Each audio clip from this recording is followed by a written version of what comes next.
Selamat pagi Ibu Gigi dan teman-teman semua. Nama saya Arnina Isyani Rapanganti dari kelas 10 MIPA 6. Dan untuk judul dari hikayat yang akan saya bacakan pada hari ini adalah Telaga Warna yang berasal dari Jawa Barat. Zaman dahulu ada sebuah kerajaan di Jawa Barat bernama Kuta Tangguhan. Kuta Tangguhan merupakan kerajaan yang makmur dan damai. Rakyatnya hidup tenang dan sejahtera karena dipimpin oleh raja yang bijaksana. Raja Kuta Tangguhan bernama Prabu Surwatalaya dan permaisurinya bernama Ratu Purbamana. Sayang, Prabu dan Ratu belum dikaruniai keturunan, sehingga mereka selalu merasa kesepian. Rakyat pun sangat mengkhawatirkan keadaan ini, karena siapa yang akan menggantikan Prabu dan Ratu kelak? Akhirnya, Raja memutuskan untuk bersemedi. Dia pergi ke gunung dan menemukan sebuah gua. Di sanalah dia bersemedi, berdoa kepada Tuhan supaya dikaruniai keturunan. Setelah berhari-hari, Prabu Surwatalaya berdoa. Suatu hari, tiba-tiba terdengar suara gaib.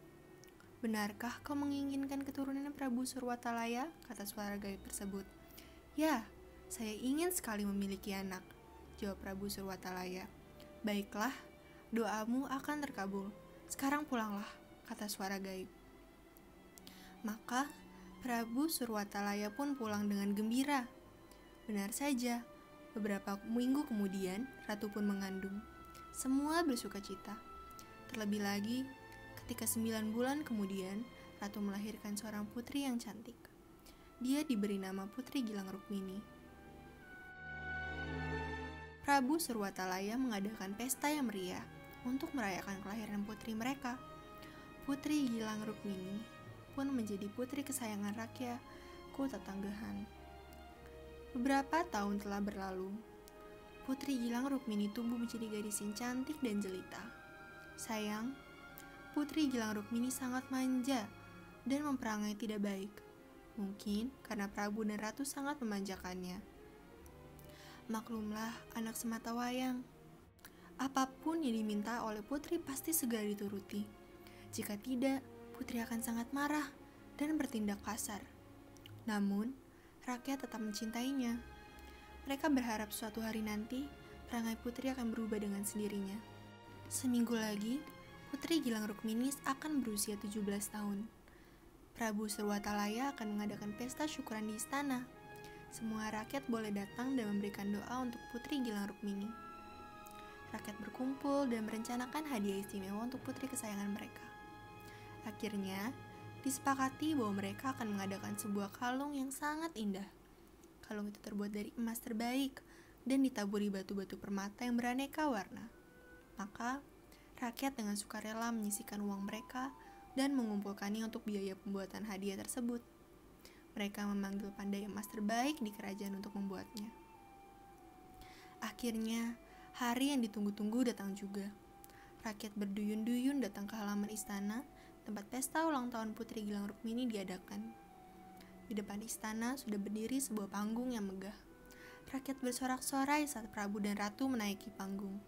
Apalagi ketika melihat Putri Gilang Rukmini keluar dari istana dan melambaikan tangannya.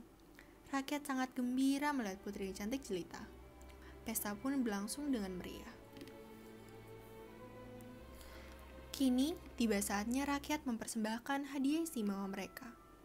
Mereka memberikan kotak berisi hadiah itu kepada Putri Gilang Rukmini. Prabu Surwatalaya membuka kotak tersebut dan mengeluarkan kalung beraneka warna yang sangat indah dan memberikannya kepada Putri Gilang Rukmini. Putri Gilang Rukmini memandang kalung itu dengan kening berkerut. Prabu Surwatalaya memandang putrinya. "Ayo nak, kenakan kalung itu. Itu adalah tanda cinta rakyat kepadamu. Jangan kecewakan mereka, nak." "Iya putriku, kalung itu sangat indah bukan? Ayo kenakan, biar rakyat senang," kata Ratu Purbamana. "Bagus apanya? Kalung ini jelek sekali, warnanya norak, kampungan. Aku tidak mau memakainya," teriak Putri Gilang Rukmini. Dia membanting kalung itu ke lantai hingga hancur. Prabu Surwatalaya, Ratu Purbamana dan rakyat Kuta Tangguhan hanya bisa tertegun menyaksikan kejadian itu. Lalu tangis Purbamana pecah. Dia sangat sedih melihat kelakuan putrinya. Akhirnya, Semua pun meneteskan air mata, hingga istana pun basah oleh air mata mereka. Mereka pun terus menangis hingga air mata mereka membanjiri istana. Dan tiba-tiba saja, dalam tanah pun keluar air yang deras, makin lama makin banyak. Hingga akhirnya kerajaan Kutanggehenan tenggelam dan terciptalah sebuah danau yang sangat indah. Kini danau itu masih bisa ditemui di daerah puncak Jawa Barat. Danau itu dinamakan Telaga Warna, karena jika harinya cerah, airnya akan memantulkan cahaya matahari hingga tampak berwarna-warni. Katanya itu adalah pantulan warna yang berasal dari kalung Putri Gilang Rukmini. Begitulah cerita hikayat yang berjudul Telaga Warna. Saya ingin memohon maaf jika ada kesalahan dalam perkataan. Terima kasih.